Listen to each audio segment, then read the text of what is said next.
I really shouldn't have screwed up with my settings right before the show. Hey, ballers, welcome to If These Balls Could Talk, the podcast that wishes the best to the newlyweds, Josh Allen and Haley Steinfeld. Congratulations, guys.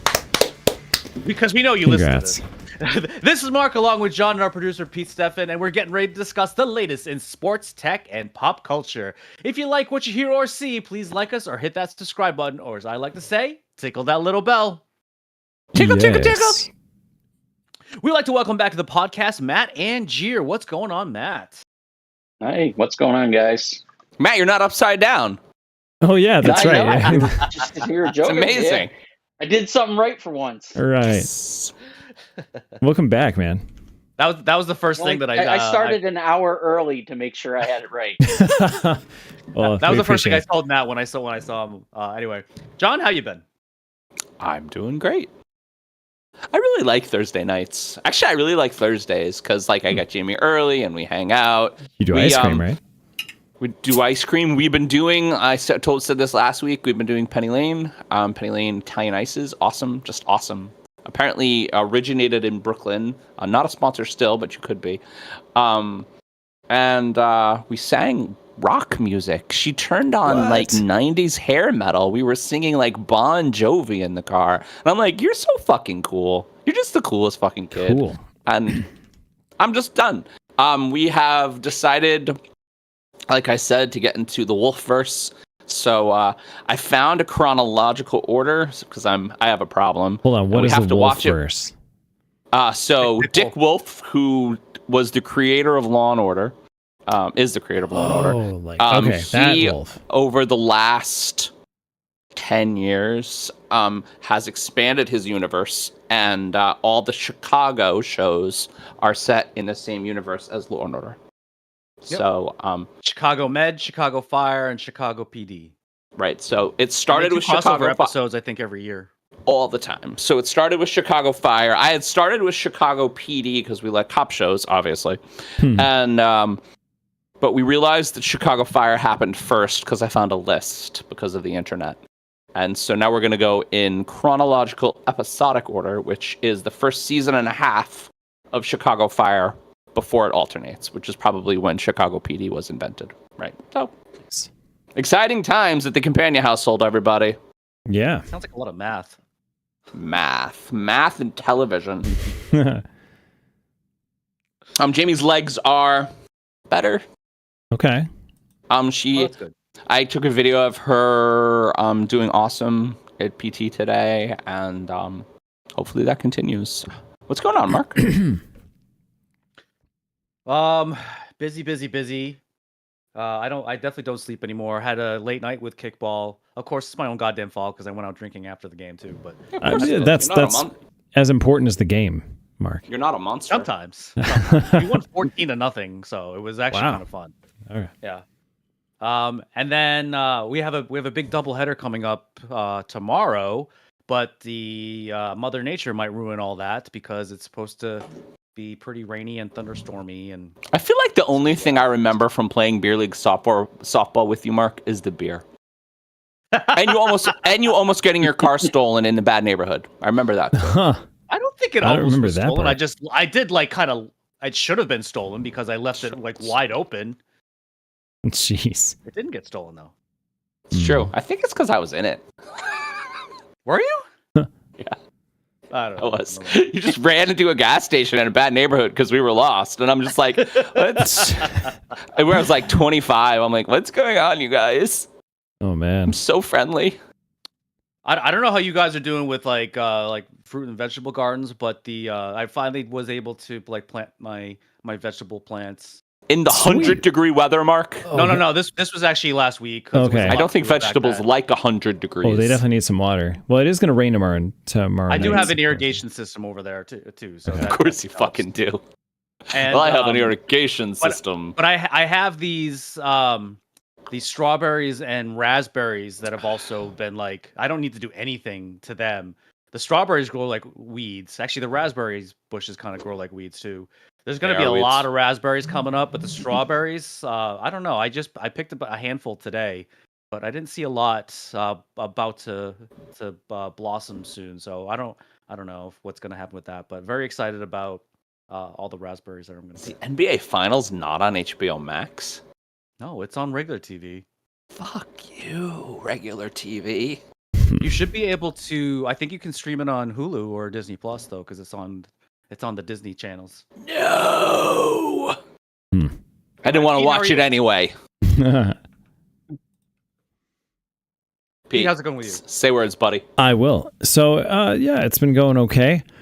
I'm trying to get work done in the midst of a crazy major renovation at my studio. So they stripped all the siding off. They knocked out an old chimney, which was probably like a couple 100 years old, and like they've now moved the kitchen. The kitchen is now gone, and they're rebuilding it in another spot in the studio to make room for a giant server room and a way better HVAC system, 2 new bathrooms. So they're like really overhauling. They're going to add 2 more offices, one of which should be mine, which would be pretty cool. Yeah, they're going to be two brand new supervisor offices. He's moving on up in the world. Folks. Yeah. Moving on up. I've had the same little corner in my studio now since I got there. So to a finally moved. Apartment in the sky. So there's that, and my brother. I mean, this is old news, but he turned 40 back in May. But as part of his celebration, yeah, I know, 40. My brother's 40. That's crazy. But as part of the celebration, we are going to go back to Giant Mountain in the Adirondacks and summit it as revenge Pete, for the time we couldn't do it in 2017. The only thing I will accept from this trip is a dramatic representation, videotaped and then filmed and edited movie quality for your adventure. See, we did that last time. It was a this lot. Time too. It was a lot. I don't think my GoPro battery lasts long enough anymore. So funny. But no, we'll take some pictures for sure. But I think it's just going to be fun. This is going to be all business. We're just trying to get to the peak. I want you to leave Eric behind. Sorry, Eric. Oh no. He'll make it. Well, everybody's been like, land. I know. Well, everybody's been talking about like, what are we going to do to get in shape for this thing? So Eric's friend James has been running. He just ran a half marathon, just like Mark did. And he keeps posting all these photos with his kids and his dog. His dog's coming with us too. Hiking all these crazy summits and all this stuff. So he's like super prepared. I've been like, I've done a couple hikes with Liam. I've been running a lot more, not a half marathon, but long enough. And you're Pete, so it's fine. Yeah, I'll be fine. You're a genetic freak. So then we're like, Eric, what are you doing? And his friend Dan's been trying to get some hikes in. So Eric's like, I just dug this like 50-foot long giant trench to put a bunch of electrical. So I'm like, okay, so your arms are prepared. So like, so we just keep joking that he's gonna like walking handstand his way up the entire mountain. Seems right. Yeah. That seems about right for a Pete and Eric adventure. Yeah, right. Interchangeable, whoever would be the one monkey crawling up on their arms, but so yeah, that's kind of what's been going on. Liam's moved into his big toddler COC room now, so he's officially like a little kid. It's pretty nuts. He's been a little kid. Yeah, but now it's like he walks in and like kids walk up that are in his room that are like, "Hi, Liam." It's like, oh my god, this is so different than like walking in and there's just like babies that are like, huh? And then I think back like yesterday, I swear Liam was at that little potato that was like, huh? And now he's like, babble, babble, babble, says bye-bye now. Human. Yep. He's a little human. Soon snowboarding and rock and roll, man. Yeah. Well, he's already doing the rock and roll part. Whenever you play some heavy music, he's like, popping his head. Yeah. That's funny. All right. Hey, everyone. Why did the gym smell like toast? I don't want to know. Sounds a little... Because someone was heating up from down... Oh, wait, I screwed that up. I think I copy-pasted to the wrong thing. Anyway, Down under. Warm up your balls. Hey, Mark. I swear I've done this before. Mark, that joke was bad. Why am I so loud? I'm just going to call it an incomplete joke. Someday we'll hear the punchline. During this It'll be segment, great. Pete will spin the wheel that will randomly select a question for our guests to answer. Are you ready, Pete? Yes. Wait. Mark, you're too low, buddy. Now I saw that I'm too low. You didn't need to turn your volume down. You were fine. No, I peaked at some point, and then didn't sound like I it. saw. Now I'm like watching my dials constantly. Oh where my no, levels- don't obsess over it. You sound great. You're such a professional. All right, Only thanks to Pete. we ready, guys? So as we know, Look at Matt that is. whole Oh podcast. no, hold on. I have the order of our things wrong. Hey Pete, Yo, you did this the last 2 shows. Mark explains the rules, and then you just explain the rules again, and I cut it because you're literally. oh, saying Mark the same already thing. explained. Oh, Yeah, he explains the rules every time. I'm so sorry. Thanks for listening, Pete. Sorry. Really appreciate you coming to play. Meanwhile, I'm pressing all these buttons over here, trying to get everything going. You explain the rules great, but you literally do it right after Mark. Sorry. Okay. Let's spin it. Spin it to win it then. Spin it again. Yeah. If you, I'll just talk it in that voice. If you could design your own dream home, what's one must-have feature? So You Matt, should do a whole show as I'm Launchpad. not doing the entire show as launch. Dream home, huh? Dream home must-have feature, like first thing on the list.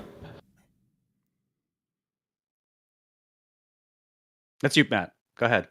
Yeah. Fire pole. Theater. Yeah, can you hear me? Killer home theater. You cut out for a Yeah, second once- there, Matt. Once you say it again, Matt. home theater.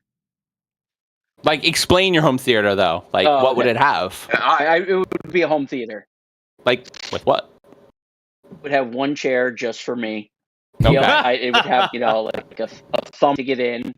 The motorized You know, every reclining. video system, Nice. yeah. Nice. How big would this? round screen, so How big would this screen it be? doesn't have to be huge. Does I mean, it? projector though, right? Like go big or go home. Or... Yeah, it would be a projector. Okay. Yeah. Oh, and you got to have the Um, motorized so, curtains for with the anamorphic lens. So when you do like the super widescreen Right. movies, instead of like the stupid black bars, the curtains go, and then you get a super wide pitch. Yes. Yes. Yeah. That would be great. Yes. You have to. Yep. So I worked in a house once. I did like a year of IT work. I worked in a house once where all like the gear and the wires was behind the wall Oh, like in its And own rack the- and stuff. in its own everything's rack, hidden? Yeah. not in the room. So you'd walk into like the AV room. You'd like put your like set up your movie, and then you'd walk back in and you'd sit in the chairs, and you'd be like, "All right, sweet." hmm That is freaking cool. Yep. Someday, Yeah. man. Even doing a Yeah, I know, miniature one right? in my basement. Maybe- That's a goal of ours too. Someday. Small goal. Yeah. Yeah. Nice. I like it. That'll be in the next house once I'm running NYSERDA. There you go. Just got to get. There you Just got to prove to them that you already do the job that is the rank above you. I only need like 5 or 6 or 10 promotions. It's fine. I mean, it's Happen. yeah, it's possible. I need a timer. Give an I eye. need a timer, you How guys. much older are the people that work above you? The one right above me is pretty much the same age as me. He's like 2 years older than me. And those jobs are too He's very cushy to good. give up. He's very good. And yeah, exactly. The job is too cushy to give up. Even though the first week he explained how you never stay in a job for more than 5 years. Then I heard the SpongeBob noise 10 years later. 10 years later. Yep. So, I don't know what I would Yep. have. Probably a poker table and a killer bar. I feel like you would have maybe not like a cigar lounge, but definitely like a scotch room with like Yeah, right- like a with, killer like, bar. like a billiard room but a fancy billiard room with all like the Yeah. carved wood and the patterns and stuff like Yeah. that, right? Classy as fuck. Yeah, the glass mirrored table with the decanters on it. Yeah, I think, and like, so the poker table has to have some sort of, no matter what direction you look, view of maybe 2 separate television streams because some sort of games need to be on. Different So many sports games, TVs. yeah. You got to I recreate. think I would want to. I think I would want a greenhouse in my dream home. So I could like just grow fruits and vegetables all year round. Oh, you want Nice. to just grow? You want to grow cilantro and get your hands dirty? Huh. Yeah. Like I've actually thought about this too about me. Like there's a section of my house I think actually it's pretty much where I'm growing the vegetables now. I think I would just kind of cover it up and just kind of turn that into a greenhouse. I think All right, I'm gonna ask the realtor: is a greenhouse marketable? it can be. Yeah. It can be. those. I mean, pretty much anything is marketable. Working home theater room is marketable. Yeah. I got for sure. a brand new shed, and I was thinking of jokingly putting that doing an Instagram reel about how this is like an 80 square foot studio apartment. I mean, Tiny it is homes, man. It's big shed. Tiny homes are trendy as fuck. Yeah. That's true. My dream I with wouldn't mind a tiny home. I mean, I have a home, but yeah, you got a legit home. Do you live in that room now, Matt? Yeah, It's it's sad. small. I'm really sorry. that room, yeah. I live in the garage. Yeah, but it's a converted garage. That's a nice space.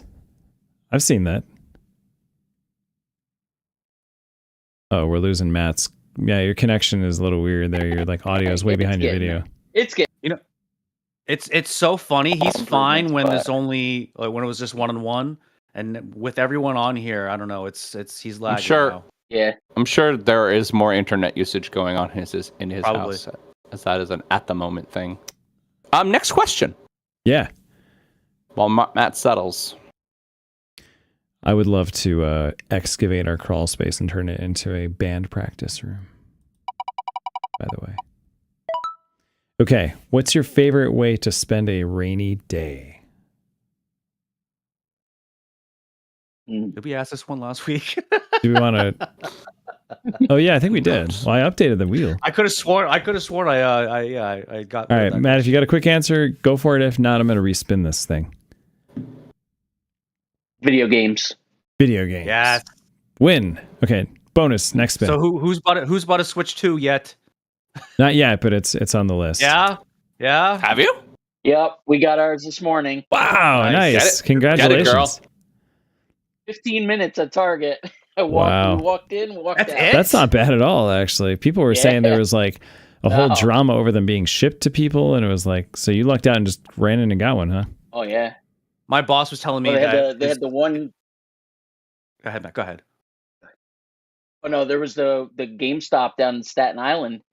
They had people lined up to pick them up, and they were stapling the receipts to the box, going through the box into the screen, Oh shit. Oh damaging the no. screen. Oh. Have And you now they plugged got, it in like, I yet? think We they need. said they're- Yes. I think we need to take 5 minutes and talk about the Switch 2. All right. I'm going to do a mishmash collapsus. we only real card. Elvis Strand listeners will understand what that means of topics for the bonus topics, so we'll cover it. All right, sounds right. good. Okay. Sounds good. We'll circle back. Yeah. Rainy day. I would say probably games with the fam. Oh yeah. Clue and Life and poker and snacks and movies. I like a movie day. We dig a movie day. Yeah. I'd want to Love do a our movie day. movie marathon that Steph and I always do. We usually do it Easter weekend, and we just didn't have time this year. And now Liam doesn't nap like most of the time, like he did the last time we did it. So Yeah, he's a person now. I know. So if there was a rainy day and somehow Steph and I could do our movie marathon.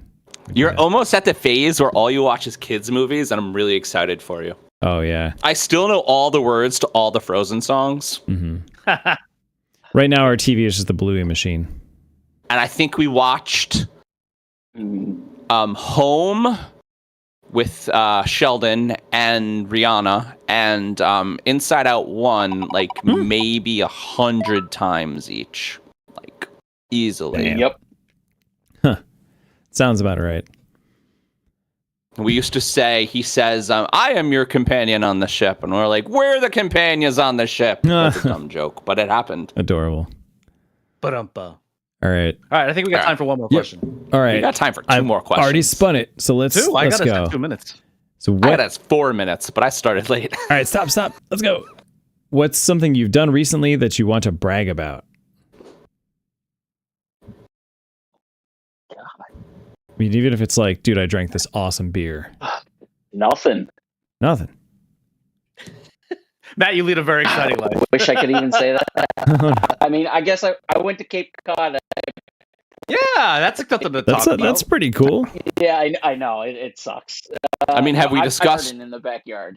have we discussed going to MetLife Yes, to see I Justin took a day play? off and got it all done in one day. Nice. That is in the West. I think I do MetLife and Bill State both. Oh, Oh, you're gonna do MetLife. Justin's gonna start. Yeah, At least he's the He's so first close week. to you now. Yeah. seriously, it's He's a lot coming closer home, than Chicago. baby. Oh. Justin's Yeah, coming exactly. home. Invite him over Yeah. for some chicken. Mhm. he's slowly getting closer. Well, I'm sure that came. I'm Chicago, honestly that probably. I would Pittsburgh. assume that came into the decision. Unless he starts playing for You the know, Albany Arena football team, he really can't get much closer. Right, yeah. And at that point, we even care. I mean, I think he's a little overqualified I for could the watch him Albany still. Arena. Yeah, well, hell, mean, I'd they- go to that all the time. Like the legit NFL quarterback playing arena football. Let's just understand that AB bankrupted that team and they don't play anymore. Yeah. Aw. Womp womp. Yeah. Yeah. AB. Yeah, that doesn't happen anymore. He ruined that. During he A- ruined that for everyone. Yeah. We can't have nice things. During AB AB's ruined like it. literal scorched earth trail of his own PR and reputation and career, he took out the Albany football team with him. Mm-hmm. Yep. It got so bad. They play lacrosse in that stadium now. Yeah. Though the lacrosse team is very good. Okay. But I mean, that's a good size. Semi-professional lacrosse makes me sad. Yeah, at least do full professional lacrosse. No, I mean there is no full professional lacrosse. So Yes, there is. I mean, I guess these guys get paid to play lacrosse. No, but how much do they there's a get paid? national there's a full national league with a bunch of teams and stuff, and all the Buffalo always wins the championship. I think they've won 3 in a row again. They're the New York Yankees and Red Sox combined of professional U.S. lacrosse. It's like, Tell me more, Pete. Pete, tell me more have about you this not heard of the exciting Buffalo sports interest. Bandits? Oh man. Jesus Christ, guys, I needed this. I think we have a minute left on John's adjusted timer, which is definitely overtime. You want to do one more? Well, my segment might be shorter this time. Oh, whoops! I just started looking What at was the the Buffalo question? Bandits. I got I forgot what the distracted. question was. Yeah. Something you've done recently that you want to brag about. So Matt went to Oh, that Cape you want to Cod. brag about? That's right. That's right. I mean, I got a legit birdie on a hole like very recently. No I fucking don't know way. if I bragged about that. Yeah, yeah. That is awesome. I hit my fairway wood off the tee, and then I hit. I think it was an 8-iron onto the green, and it was like 3 feet from the hole. Fantastic. And you four putt. This was a No, this was a tournament, and Even better. we got to use our handicap on it. So, in all seriousness, I got like a double eagle on a par 4. Wow. At least that's how it was scored, but it was a legit birdie. Is that even possible? Double eagle. Absolutely. Oh yeah, double eagle is just Minus. hole in one. Yeah. Minus strokes. Yes. Yeah. It was already there. Isn't that called an albatross or is it double eagle? And a double eagle is an albatross. Okay. Fantastic. All right, last question. Really? Wait, this is in here? What? How much wood could a woodchuck chuck if a woodchuck could chuck wood? Yes, it is in there. 14. A lot? 14 what? What units of measure? Well, it depends. 14. African or European? I don't know that. All right. Funny, but wrong gimmick. Do we like any like weird phonics-y saying things? I don't know. I like that all the Sally sells seashells by the seashore. Pete, did you ever do that as your vocal warm-ups? Like those little No, I mean we things? had some like some warm-ups in I like did- the acapella group I was in and stuff that was like Yeah, I did both how much wood could a woodchuck chuck if woodchuck could chuck wood and the Sally sells seashells by the seashore as warm-ups. so yours are more diction heavy. All right. Yes. Mine was Before we just move on, yelling. You were big diction. I went Big to the diction. city. Big diction energy. And I think Pete needs to somebody needs to do this. I went to the city to shine my city shoes. I went to the city to shine my city shoes. Oh, I almost slipped. That was like, I'm like, that sounds easy. And then I got to the second city and I'm like, I got it, but barely.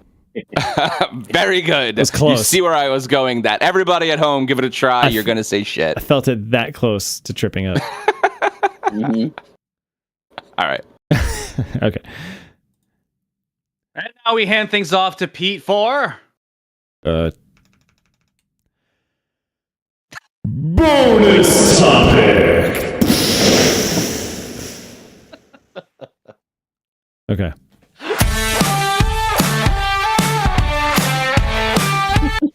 I wanted to do another early power rankings to at least update post draft No, not and all another that. beat. There's gonna be one more before the season starts, you guys. Jesus Christ. That's fine. We can do that. But Dude, Rich Eisen gets to do we're power just getting rankings into every mini week camps. at this point of the year. All right. teams are just wrapping up their OTAs right now. Yeah. And I mean, any good story. I read an article today that said, looking at the 7-on-7 scrimmage and the fact that Russ was scrambling so much in 7-on-7 with no defensive players that Jackson's going to start.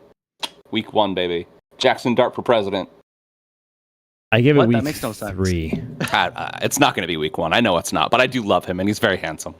I mean, hey, Josh Allen got thrust in there in the middle of week 1, but that's also because we had Nathan Peterman, who threw. Peterman! It was 40-0 Baltimore at the end of the first We were half. watching that game somewhere. We were at Colin's house, I think. Yep, and we were just like, I'm like, oh god, no, this is. How many interceptions in the first quarter? I don't know, but it wasn't as bad as that one time we were at Recovery Room. Do you remember then? He threw 5 interceptions in the first quarter. I think we're thinking about the same game, but I'm pretty sure No, we're at different. Colin's house. Peter, focus. It's a bonus topic. No, it was so bad that this was a different year, and they still decided to put him out there as a starter. What? I know. Anyway, Pete, okay, focus. so we're gonna do We a got little you. bit of a mishmash of topics this time. Mishmash magash. Yeah, so Mishmash. so Haley Steinfeld got married to some guy who throws football. Interesting thing that I noted. I heard Michael B's her boyfriend. What? Did- That's a Sinners reference. They just had a lot of sex yeah, in yeah. a movie. In the movie. You know, Josh was being like, yo, Michael B, be careful. I'm watching you. All right. I don't think it was. Anyway, Haley Steinfeld, go. Yeah. So, no, they got married. Take a guess at, well, you're never going to guess this. I tried to see if Steph could do it and she couldn't. Out of left field, Larry David was at the wedding. Like Seinfeld, Curb Your Enthusiasm was at the wedding. Curb Your Enthusiasm? Were they filming Yes, at their that Curb Your Larry- Enthusiasm episode? No, so it turns out Larry David's father is Haley Steinfeld's father's. No, I got that wrong. Larry David's personal trainer is Haley Steinfeld's father and has been for many, many years. That's Okay. such a random connection. It's such a weird connection. But Yeah, hey, right? it gets you to the wedding. So the only thing I heard from that is Haley Steinfeld is Kate Bishop. What? Random connections to rich people in New York City. Sorry. Oh, all right. I got you now. Trying to think of who else was there. Gabe Davis was there, interestingly. Not He's even- a giant. You got to be a giant. even Or on is the he a giant Bills. already? maybe. I think he's unrestricted right now. And they were talking about who would be the Bills' second QB, right? They're probably not going to keep Mike White and Mitch Trubisky. Well, one of them was at the wedding and one wasn't. Was it Mitch? Yeah, it was Wait, Mitch. what's at the wedding? They're good. Mitch, Oh. Money Mitch was there. But I mean, they've been good friends a long time. Well, that makes more sense. Yeah, Mitch has been on the team for a while too. Yeah. So He was, And Mitch is a real backup quarterback, and yeah, Mike White. Mike White isn't. I mean, So- I'd Mike be White's pretty. a failed Jets The backup. season's quarterback. over if either of them have to go under center for more than a game. Great writer though. White Lotus was written by Mike White. really? Different Mike. Different Mike White. How? The guy from School of Rock. I just remember him from that. School of Rock. Yeah. Yep. Okay, so Yeah, it was funny Another to have topic. Mike White and Jack Black in a movie. yes. Next topic. The Switch 2 we were talking about. Our preview is out. Matt, I'm going to pivot over to you because you are the only one of this podcast that owns one. What games are you the most excited about? Have you gotten to try it out yet? Mario Kart World. You know, Fucking hard question. Of course, Well, there's that. that's But what else? Yeah, that's the only one we played because it Okay. came with the bundle. I honestly, I wasn't planning on getting it this early. I wanted to kind of see what came out and everything like that. And Mara called me this morning. She's like, "The Target has one. Do we want it?" And I'm like, "Sure, go ahead and get it." Do it. So we grabbed it. So I don't really know what games are slated to come out yet. Metroid Mario Prime 4. Yes, Metroid Prime 4. Metroid's still a that thing. would be Yeah, well, Metroid Prime is not for a amazing. while. Actually, no, there was a side scroller Metroid on the Switch that was really cool. We got to play that again. It's fun. But yeah, Metroid Prime 4. Oh, but we only played the cart. Donkey Kong Bonanza. Yeah. So, An actual Donkey Kong title. It's fun. Right where? Well, so Mario Kart World is a loose Mario Kart representation of one of my favorite games ever, Forza Horizon, which is literally an open world driving game, which is what Mario Kart World is. Yeah. It's fun. I the one thing I thought was really cool was one of the courses, one of the tracks that we picked, lap was a different path. So you weren't doing the same lap over and over again. Oh, that's neat. Which I thought was pretty cool. That's fun. Yeah, that was fun. Yeah, because they're trying to push like the more open world or larger universe in there. How did it look like? How was the presentation, like the UI? Like, did you own a Switch 1? That was my other question. Yeah. Okay. Does it seem like a generational leap over the Switch 1? Because hardware wise, on paper, it should be. It's a big jump in hardware. The screen's much bigger. Yeah, the screen's bigger. Yes, the screen's bigger. I like everything's backwards compatible. Mm-hmm. So like we don't have to go out and buy new controllers or anything awesome. like that. They're remastering the 2 Zelda games too, and releasing a new one. Yep, I saw a new Zelda. But the graphics are great. Nice. Even the first one had a little like pixelated here and there. Well, it was like 720p really even on the big TV, which is a little low res these days, and Nintendo seem to hate anti-aliasing. So you see those like jaggy lines on all the edges of stuff. That's aliasing, and anti-aliasing is a method to combat it. There are a lot of different methods out there, and Nintendo would always be like, nah, which is like, okay, so you want your games to look like a choppy, jaggy mess. Well, now this new system uses NVIDIA DLSS, which is basically like upscaling and upresing. So here we're getting a little nerdy here. I was gonna say, Pete, you're such a nerd. Even on a 4K screen, the presentation should look pretty pristine and sharp and not aliased now. So that to me is probably the biggest immediate I think difference. I've said this before. Nintendo is a lot like Disney, right? Mm-hmm. They might not put out the best looking games, but they're very good at fun. And their IP is, and their IP legendary is at this point. legendary. So putting out a fun game with Link or Mario or Metroid or Kirby or Donkey Kong, it makes it good. It just makes it good. Yeah, and it's nice to see that they did put enough like memory and stuff in the console to do modern third-party games. You know what's a fun-ass game that's made for kids? Mario Party. Mario Party has always been fun and always will be fun. Mm-hmm. The videos of people stealing stars from their kids in Mario Party on Instagram and TikTok and making them cry are always funny. Oh, no. Always funny. Always good. Mm-hmm. Well, all right, Pete, you're out of time, but I'm sure you have another topic, so hurry up. All I was going to say is, who's going to suffer more from this, or will neither, Musk or Trump, from the giant fight? And are we watching? I hope popcorn? they kill each other. I don't think either. Yeah, they're gonna become butt buddies again after. They're not going to become butt buddies again. This is Trump. Trump this time through is literally all about good soldiers and loyal soldiers, and he will never let him back. However, Elon Musk is a billionaire. What if he gives them $288 million again? All of a sudden they're going to be friends again. Musk doesn't do anything for M's. He gave M's to Trump for his campaign. Yeah, because it doesn't matter to him. That is a truth fact. So, all right, we'll monitor all these interesting stories as we go. But that's my kind of mishmash. Sorry, guys, I wasn't as organized this time. Don't be sorry, Pete. That was great. That's your 5 minutes on the mic, buddy. Whatever you want. Which always turns into like 15, but it's all good. So do all our topics. That's right. Anyway, we'd like to thank one of this week's fake sponsors, Pigeon Pal Pro. AI drone disguised as a pigeon to spy on your enemies. Pigeon Pal Pro. They'll never see it coming. Literally. Ooh. All right, everyone, shall we kick off the shindig? Yes.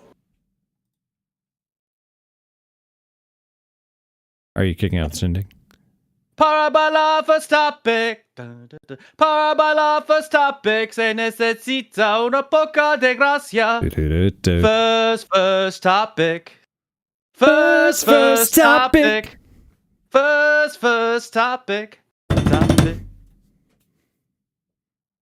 Love it. So this is the time of year where both the NBA and NHL have their final championship series. With the Pacers and Thunders playing as we speak, we have two young teams with very little champion experience. In fact, only Pascal Siakam is the only player on the two to have any relevant experience in the finals.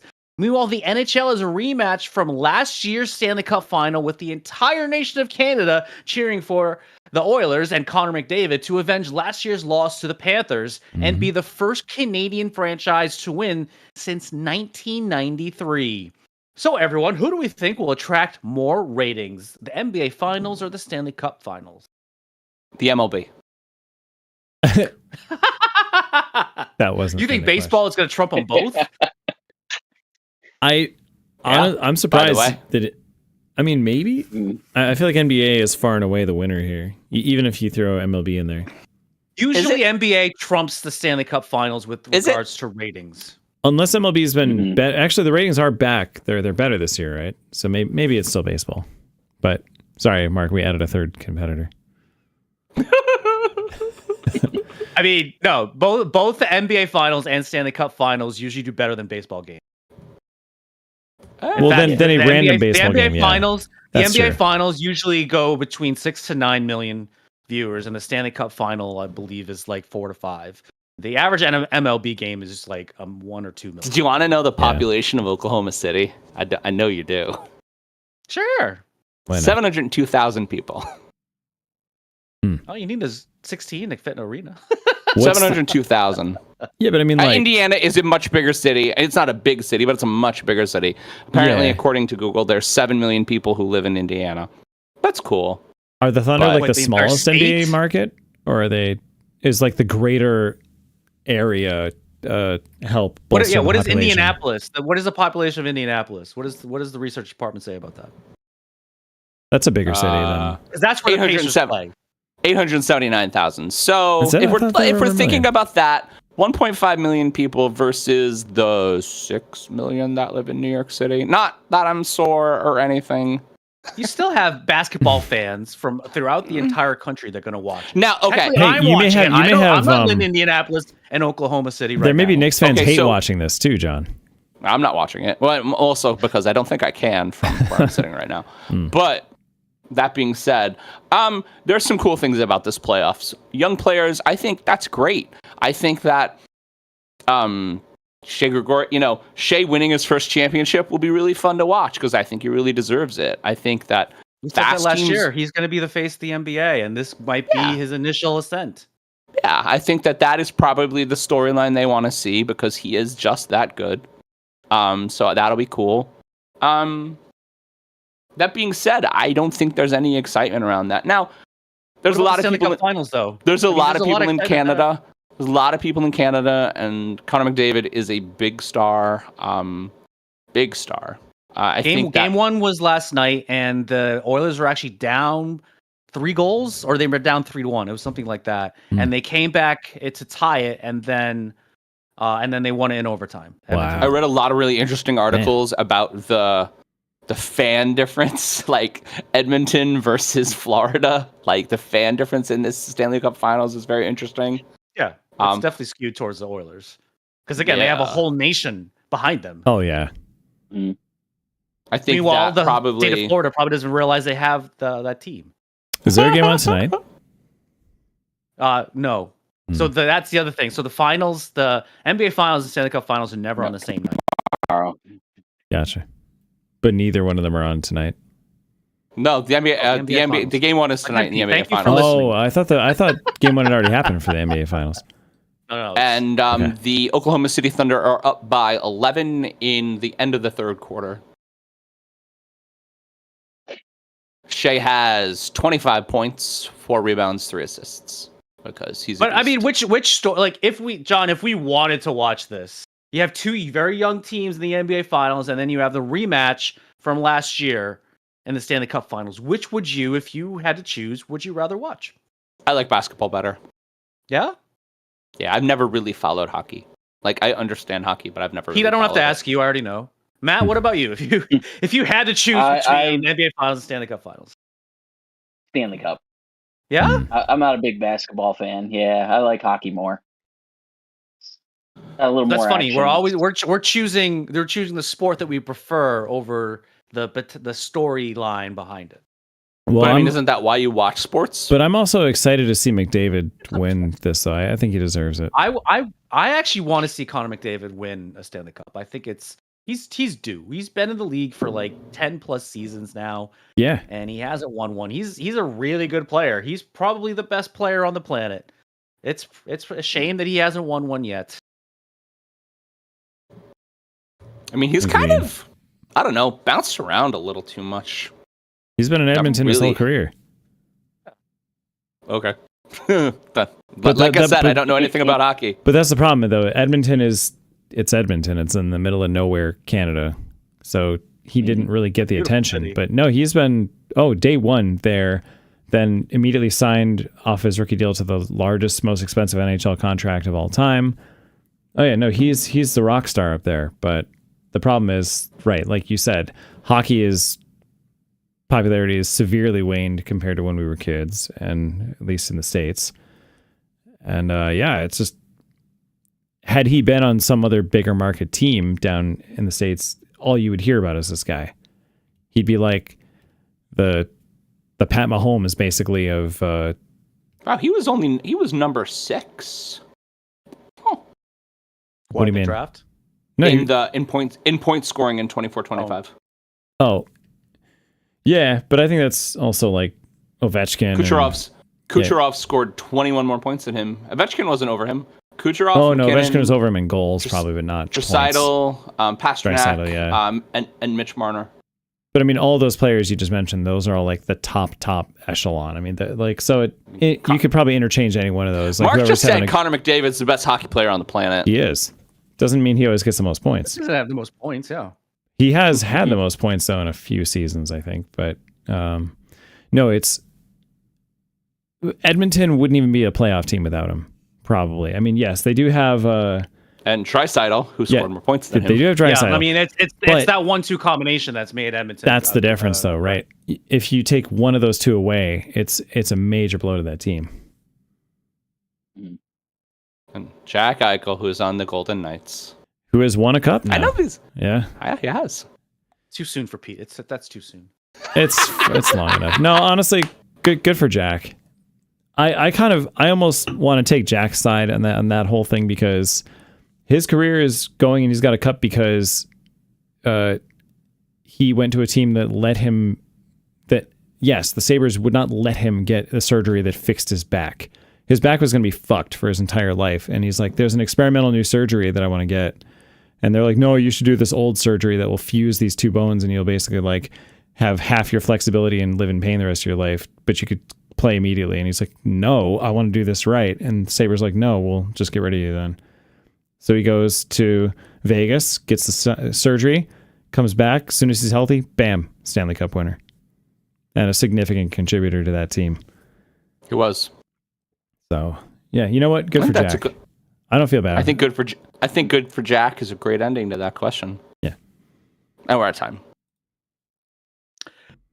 I have sung so many songs, felt the feeling of happiness, only to sing to you.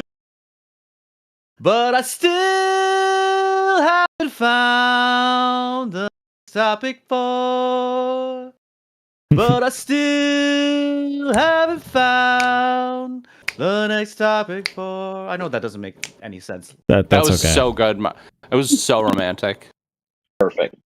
All right, so I'm gonna bitch just a little more. Just one more week of Knicks topics, you guys.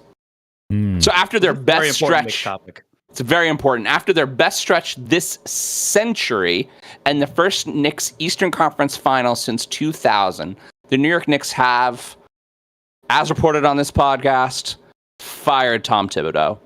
Tibbs will finish his Knicks tenure with 24 playoff wins, which is, I looked this up, 17 more than the team's past 13 coaches combined. So why fire him? The team announcement simply said they are committed to providing a championship for the fans. And as discussed, like I said, maybe Tibbs wasn't the guy. So why do you think the Knicks fire Tibbs? Who is the next head coach? And how can that guy be Steve Kerr coaching the Warriors in 2014 and not Fred Hoiberg replacing Tibbs on the Bulls whenever that travesty happened? That's what I hate about this. And listen, I'm not a Knicks fan, but I am a basketball fan. Tibbs did not deserve to get fired. No, he's been the best coach since exactly. You just said it. Pat Riley. You just said it. It's the first time they made it to the conference finals in a quarter of a century. 25 fucking years. Made the playoffs. I remember. He's made the playoffs 4 out of the last 5 seasons. Does that really deserve for him to get fired? Now, I kind of get it. Do I think that they were going to win a championship with Tibbs on the bench? No. I don't. I don't think so either. I don't. But why are the Knicks thinking that they are a championship contender or bust team? Like, that's just ridiculous. Like, what's wrong with James Dolan? What's wrong with James Dolan? And I don't know who you just answered that question. I don't James know Dolan. who he thinks is going to replace Tibbs, because I mean, there's a couple of candidates out there. I mean, Mike Malone, who got fired from the Nuggets, but is that a serious upgrade? I don't know. I love this. Rick Pitino answered that question that nobody asked and said he's not going to be the next Knicks coach. It does seem to me a bit of an odd timing for this. It's like, are they really better off without the guy that got them relevant again? Listen, right? At the end of the day, the Knicks were running against a 9-person deep roster of fast-moving. There were a number of plays in that Eastern Conference Finals where the ball didn't touch the ground. They were running against 9 with 6, 7. I mean, you literally can't win that series. And I am not completely against the idea of a coach that uses Deuce McBride, right? That uses Precious Achiuwa, that uses all. I mean, their bench isn't the Pacers bench, but it's not bad, right? Yeah. And so it's hard for me to judge which way I go on this. Now, the thing that I have a real problem with is the immeasurables. So the reaction of Brunson at the end of the loss when some presser, and Brunson's great in his pressers. He's great. He's funny and he laughs and he answers all his questions. And the guy was like, "Hey, do you think Tibbs is the guy? Do you think Tibbs is gonna continue on with the Knicks next year?" And he looked at the guy and he was just like, "Did you just ask me that question?" And he left. Brunson just left. He was pissed. Yeah. Because why? I mean, that's a stupid question to ask after you've just lost like and get eliminated in the playoffs. And he had Tibbs full. I'm sorry, he had full support of Tibbs for the longest time. He loves Tibbs. Most of the players on that team, at least, especially if you're playing, you love Tibbs. I don't know about the bench players. I don't really play that much. But I just don't see the logic behind this. I really don't. Why does Jimmy Dolan think all of a sudden he's got Michael Jordan and the 96 Bulls? I don't know. Matt, can you think of a team that you're following where it's like they got rid of the coach and you thought to yourself, "Hey, why would you get rid of this guy? Like, they were good, but then they did get a better coach and did even better." Like, has that happened for... And maybe even why is it so easy for professional sports teams on the brink to fire the coaches? Why is that always the response? Right. Because that's what I mean, I've only really followed the Braves. So you got Bobby Cox. He just went out on age, and Snicker. I don't know. He could probably be his way out after this year. No, I mean. Yeah, I can't really think. I've really only truly followed Braves and Bulls.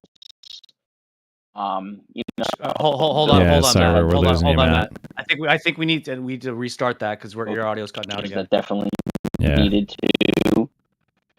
Matt, are you on? You know, your, with I think your McDermott, earbuds are maybe dying. You know, every year it's you're not going to win. Yeah. Hold on, he's Hold on. working on it. Do. The only one. While Matt's switching. Well, out while his, Matt is looking at his earbuds, Switch. I just looked up something interesting. Rick Carlisle, during his presser for the NBA Finals, thought the firing of Tom Thibodeau was a weird AI thing, and he was like, "No way, that's true." He literally said that. That's so funny. That is weird.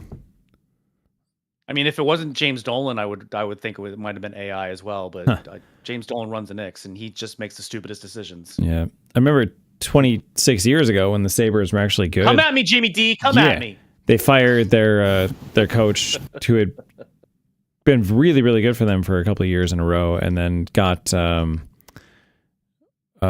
Lindy Ruff, and everybody was like, "Why would you get rid of Ted Nolan? He was great for them." Well, within 2 years, Lindy Ruff had them in the Cup Finals, so that time it worked out. No, I mean, hockey coaches are going to work.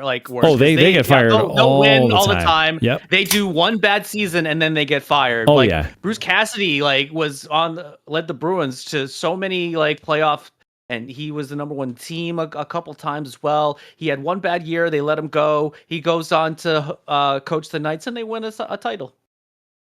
Yeah. I mean, I think that the Warriors work story, out. The Warriors story before their championship runs, before Steve Kerr, I think is actually very relevant because the upgrade from Mark Jackson to Steve Kerr was very good. Yeah. But for as many stories of a coach fixing an NBA rare. team, Yeah. right, there is rare. just as many of a coach ruining an NBA team. There's plenty of those stories. I mean, you mentioned Fred Hoiberg. Oh my God, Fred Hoiberg. That Bulls team was actually good for a second. Wasn't that the Derrick Rose Bulls too? Yeah. Derrick Rose was in his prime. And I don't know. I don't remember when he hurt his knee exactly during the Fred Hoiberg years, but I mean, that was not a good decision. Mm-hmm. Tibbs is a great coach. He's a great defensive coach. Yeah. Nice. Yeah. Matt, are you back? Oh no. Not back. Your video is fine. It's weird. Yeah, it's just his audio. Yeah. I wonder if You guys are Matt kind of freezing up on me too. Oh no. Matt, I wonder your microphone, is it coming from the AirPods or is it coming from the computer? I didn't get that. Oh, it's coming from the AirPods? Pete, do you think if he changed his input that might help? Yeah, you could try. Do you have it do you have a wired headset, or some if you kind just of go without at this point? Yeah, if there's like a generic desktop mic on there. Sorry, folks. So Matt, the drop down at the bottom with the microphone, you can switch your audio options. And if you switched it to the laptop mic, I would be curious what happened. Yeah, it might be better. You want me to sing a song while we're waiting? Actually, I mean, we're at time. Yeah. I have the internal mic option. Oh, That's yeah. much That better. sounds way better. That's much better. Way better. Yeah, just do That's that. better? Yeah, way better. Go for it. Keep that. Yeah, there we are. I teed. Yes. Oh, All right, okay. I got another romantic song. It was Sing me a better. song. That worked. Woohoo! Guys, Lady All right. in red. gotta get a new computer. Let me start that over. Yes. Lady in red is dancing with me, cheek to cheek. There's nobody here. It's just next topic. Where I wanna be. Nice. I didn't know these were all from 1987. Whoa. Sorry, I love that song. No, If- we lost John. If you wouldn't mind, Mark, I wanted to do one of them from this year. One of the songs? Yeah. Okay. If you can give me a slot, tell me when you're ready for me. You can do. How about you do the one after this topic? Sure. Oh my god. So in late breaking news, Aaron Rodgers finally confirmed with what pretty much everyone that follows NFL football knew, as he plans on signing with the Pittsburgh Steelers right before the start of mandatory minicamps. Now, while he may not be John's favorite human, he is most likely an upgrade over the rest of the QB room. That includes Mason Rudolph. Is he? Includes Mason Rudolph, former Miami backup Skylar Thompson, and rookie Will Howard.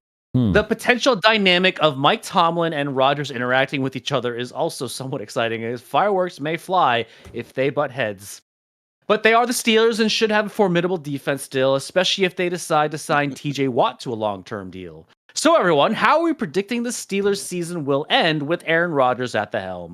Badly. They will win 9 or 10 games and then lose the first round of the playoffs. No, they will not. It's going to be the first time. Okay, this is like the cat. I don't see them winning 9 games. Dude. How will they win 9 games? Because this is a cat with a buttered bread strapped to the back of it and drop it out a window. It's like which side is going to fall and you have no idea. Because the Steelers always win 9 or 10 games and will lose immediately in the playoffs. And Mike Tomlin has never had a losing season. Yeah, never had a losing season. And Aaron Rodgers lately is not helping teams, he's hurting them. So what's going to happen? It's over. You heard it here. It's over. They're going to win 4. 4. They're only going to win 4 games. 4. Maybe 3. How many of the games does Aaron Rodgers start? All of them. Really? You No, think I don't. Tomlin will I don't think Rodgers. I don't think he does. No, I think Rudolph that is in he by probably mid-season. starts 6 of them. Yeah. Probably. Yeah? I give it to Yeah. mid-season. No, I think he starts more. I think he starts more than that. Unless he gets hurt. Because Pittsburgh offensive line isn't the Oh, unless greatest. he gets hurt. Now, I'm just going to ask you guys a question. If his team doesn't score any touchdowns, how do they win 9 games? Field goals. They have like a pretty good field goal kicker. And their defense is still pretty good. Okay. That's how the Patriots won games like 3 years ago. Sure. Sure. I tried to preach this last year. It You didn't still work. have DK Metcalf on that team. You have Calvin Austin III, who's a pretty good slot receiver as well. I am not sure what to do with Jalen Warren because I really expect him to score no points, and I really want to keep Jalen Warren. Well, they're going to run him a lot. I think they have another running back that they drafted. Who I forgot to jot down. Actually, they're all in on Jalen Warren, which is actually very exciting. Mm-hmm. But I felt really bad about that because you also have I 87 traded Brian Robinson Robert Woods. Jr. for him after the good season he had 2 years ago. And then he was kind of the backup last year, and I was kind of angry, and that's why I took Tony Pollard from you. But now he's actually very good. I think Scotty Miller is also on that team. I don't know if he's actually going to make the team, but that's I think that's potentially going to be. To be honest, the only way they win is if Will Howard somehow becomes another Mr. Irrelevant story, even though he was drafted in like the 5th round. So it could be a Tom Brady story. Yeah. I mean, and this guy is drafted around sooner. No. Yeah, I don't know. So 4 wins. You think the Steelers are going to get like 4 wins? It's going to be more than 4. Tomlin's too good of a coach. They have too much talent on the rest of the team. Their defense is respectable. I mean, I will say this. I don't This isn't the understand Jets. this whole love fest with Aaron Rodgers and the Steelers. Like, even if he does well, it's only going to be for 1 year. Mm-hmm. You're only going to have Aaron Rodgers for 1 year. So what are you going to do after this Guys, season? I feel like I'm in the Twilight Zone. I know. I'm having we did this the same thing with the Jets, didn't we? I'm having this fucking conversation with the both of you again. John, I'm not saying they're going to be good. I'm saying that he's still around. That's why we're having this conversation, John. I'm saying Why won't Aaron Rodgers just go I know, home and seriously. chew on some bark, right? Wait. John, all I'm saying is the Steelers will be fine because they're the Steelers, not because of Aaron Rodgers. Like they will win 9 games in spite of Aaron They Rodgers. gave away all their offensive staff. They're fucking barren. They are tanking. They're tanking, you guys. They're tanking. That's what they're doing. Why would you grab Defense. DK They're not Metcalf tanking. then? The Steelers don't tank. I don't think the Steelers know how to tank. Well, DK Metcalf is fine. DK Metcalf is not Justin Jefferson. And Well, if they wanted to no be one's competitive, Justin they would not have given away Except for their Justin previous wide receiver one. They would have not have traded him. Yeah, Why but would they trade a wide receiver if they Pickens wanted was to a be good? problem. Yes, I guess. Yeah. It's, I mean, Pickens is very good at football. Mm-hmm. I don't know if the juice He is worth the is. squeeze, but at least with the Steelers. I mean, I mean, maybe just they gotta let thought him go. that Pickens and DK would have fist fights because they're both fucking, fiery assholes. But like, I don't know. What do you think, Matt? I really hate Aaron Rodgers. Do you hate Aaron Rodgers? I was gonna give him 6. 6 games. 6 games.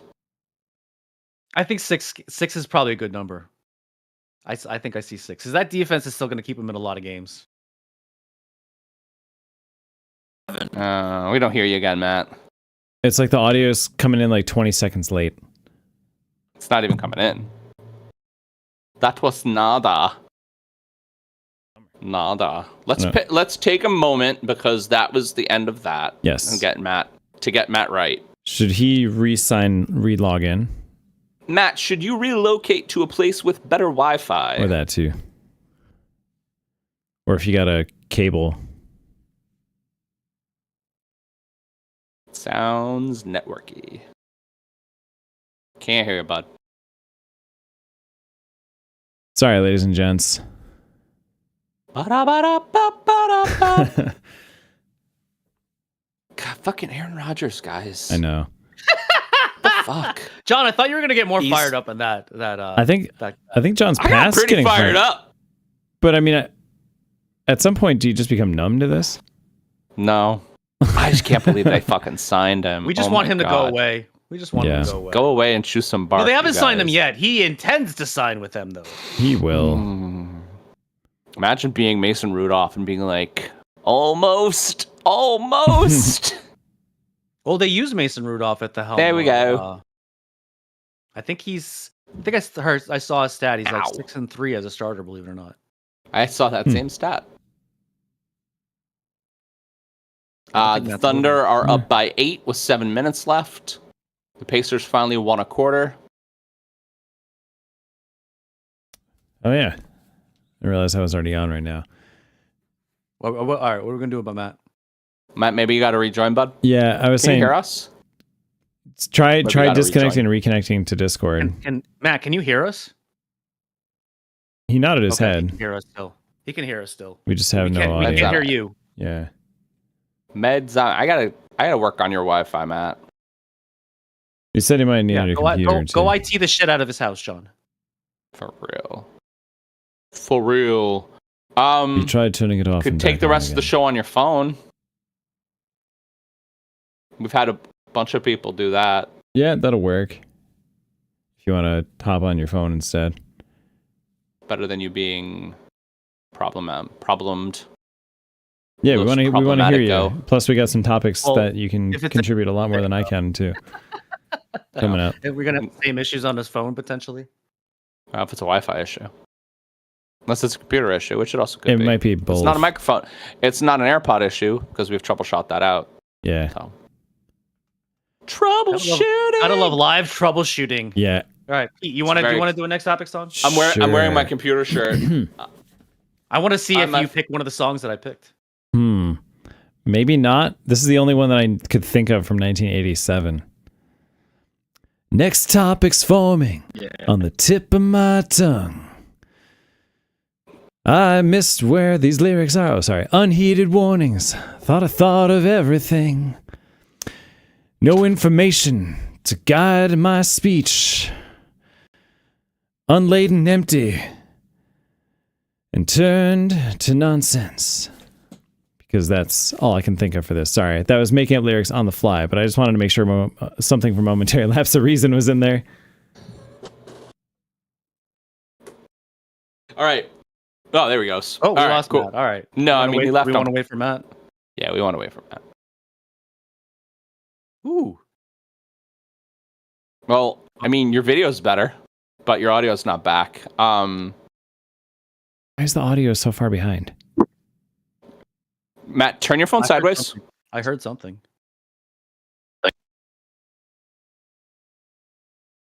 All right. Is that better? Yes. Better. Well, I hear you. Yes.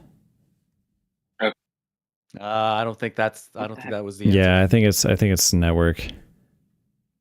Which is weird because I'm showing like No, there we go. than I have. Now it's There we go. better. Okay. So I will finish on my phone. All right, you got a plug? Yeah, I'm good. I got a one of those remote chargers, the magnet chargers. There we go. So I'm good. Turn your phone sideways. Oh yeah. Yeah, there we go. Now we can see him a little bit better. There we go. All right. Well, I'm gonna close that off. Which project? All right. So so I was saying I hope Aaron Rodgers flops. That was He's got to flop. Because they're tanking. Yes, because that's definitely happening. For personal reasons, I think that was a dumb move to get rid of Justin. Oh, fuck them. I thought he would have done really well there, so I hope they tank. They gave up on him. They gave up on him super early. Yeah, for no reason. I mean, he was 4-2. Okay, that's better than a lot of quarterbacks. Fine after 6, right? They just felt like they had to get Russ in there for some reason. Yeah, which is and probably the two what they happened. lost were only by a score. Mm-hmm. I think so. I mean, it wasn't really, and I think he was only going to get better. But to be honest, as I've been so anti Aaron Rodgers and Aaron Rodgers teams on this show, I'm feeling actually, besides the Jets curse, I'm feeling really good about Justin on the Jets. I am too. I hope so. And he gets to throw to Garrett Wilson again. Yes, there you go. Back to Ohio State. Yep. That's right. I think that's incredibly exciting. And we've seen, by the way, that works. Cool Joe and Jamar and a bunch of other pairings, but Cool Joe and Jamar playing right now. Let's not say that Justin Fields is a Joe Burrow, but I mean, but Garrett Wilson is good, real good. Is good. Yeah. Yep. And you work together well, so you get that confidence, and then everything else starts falling in. Right. So. Right. Yeah. All right. Pete sang his weird song. Can I try to sing it again? Because I can do it way better. I was making up the lyrics on the fly. You can sing it again. Okay. Ready? Next topic's forming on the tip of my tongue. Unheeded warnings. I thought of everything. No information to guide our way home. Unladen and empty unless we bring this topic home. There we go. That was better. It's a really great job, Pete. So to celebrate Matt's return, we're going to do a WWE topic. So in shocking news this week, R-Truth, a 17-year WWE veteran, was released. He took to Twitter to announce the news and was met with love from both fans and superstars.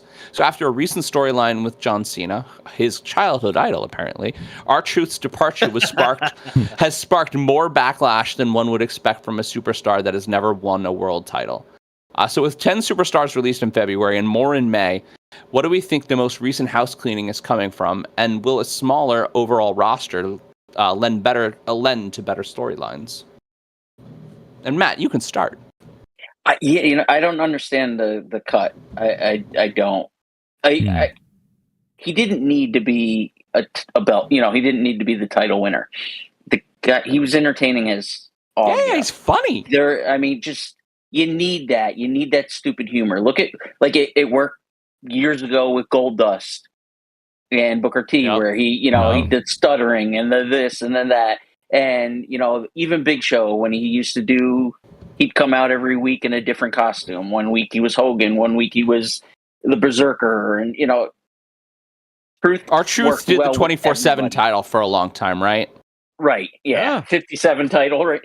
Title 57 times champion. But he got along. He could do a program with anybody. He was funny. Pete, they did a 24-hour title, which essentially meant at any point, anywhere, you could be pinned and lose the 24/7 title. Jeez. At any point. Yeah. It was a gimmick, and it was just a way for them to try and go viral. Okay. It's like trying to sleep, man, and then they're like, "No, man, I'm pinning you." And women could actually win that title too. That's pretty fun. It would interchange a lot. It would interchange. 57-time title holder R-Truth. Yep. What I thought was just- really I don't interesting get it. too is a lot of the superstars really, even though he wasn't really a big part of any major storyline in the 17 years, a lot of the superstars really appreciated him, talked about how he was so welcoming, talked about how he was the first person they met, and it's really Well, he was a spoke big to- locker room presence. Yeah, Yeah. for sure.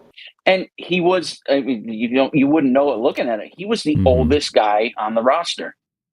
Wow. I think he's 55 years old. He does not look it. Crazy. Damn. I mean, That's he's impressive, in great then. shape. He could have. He had a great match with Cena at the last pay-per-view. Like, Yep. they got out of him what they needed. It was a fun storyline, a fun little thing. Do you think it was a send off? Obviously, You it know, was. I mean, but like I mean, it is a yeah. less. It's news to us, but it wasn't news to them. Like this is like he's like, I'm 53. I want to retire. Can I do Yeah. a storyline with John Cena before I retire? It just seems too perfect, right? I mean, yeah, it's possible. He I could don't have think known he's- I don't about think it. He's done. Oh, I know. He probably did know about it ahead of time, but Mhm. I don't think he's retiring at all. Like, No, he's probably going to go to one of the other promotions and be just he'll fine. go to There was AEW. actually there was actually I saw something on the internet. It's like making it was like poking fun at the old the Hurt what was it called, Matt? With Bobby The Lashley. Hurt Business. The Hurt Or- Business, yeah. Yeah. Yeah, there was some, it was like mimicking that, like, because Lashley's on AEW, you know, Mhm. Truth might go AEW too, and I mean, everyone that was in the Hurt Business does not work for WWE. No. I mean, I saw there was a conversation with Mark Henry and Bully Ray or Bubba Ray, and they Yeah. were talking. They were saying like he needs to go to AEW Yeah, and but still think he's still in WWE. Yeah, and just be like go up to Tony Khan and call him Nick Khan and like just like, and it would be great. It would be hilarious. that would be really You know, because he can't go to TNA because I think that was the problem too. I think they're getting rid of all these people because they just partnered with TNA and now they need to make room for them. well, You know, I don't know. I mean, these are the yearly cuts that they do after WrestleMania. Like, Yeah. this really isn't big news because it happens every single year. I mean, it happened to Braun Strowman as well, and it happens to some other big names. But it's, I mean, Carlito's going, but no one's really going to miss Carlito, I think. no, he didn't really do much on his return. Sarah Logan just got released. Which I thought Valhalla. she already there. was released before, but Yeah, she was, and then she came back, and then she. But you know, I could see more coming. I honestly could see the New Day being cut. Yeah. You know, Kofi Kingston's just. He's just not. He's not drawing, and you know Xavier Woods. They just didn't do it great for him. He was great in WCW when he was Black Machismo, or no, that was Jay Lethal. But he was. What was he? He was Apollo Creed. well, Apollo. No, not Apollo Creed. He was something like that. Yeah. You know, he did a great, but they just didn't do like they can cut them. You're thinking of his but real I name, do. Creed. Yeah. Yeah, I just can't remember. Like, but I feel like there's going to be more, and I think The Rock coming in with TKO has a lot to do with that. I don't know. These is just I don't know if the like with TNA and then the partnership that they have with AAA 2 now. Like I don't think that really has to do with this because again WWE does these cuts every single year after WrestleMania. And they're always bringing in talent from NXT, and like they're not really making the roster smaller. They're just making room for the people that they're going to bring up to move up. Yeah, It's almost keeping the roster the same and like cycling people through. Yeah, I mean that makes sense. But the R-Truth release didn't make a lot of sense because I don't think he cost that much money. I could be wrong. He is on TV a lot, but he's not usually wrestling. He's usually just in the backstage and he's comic relief. Right. Yeah.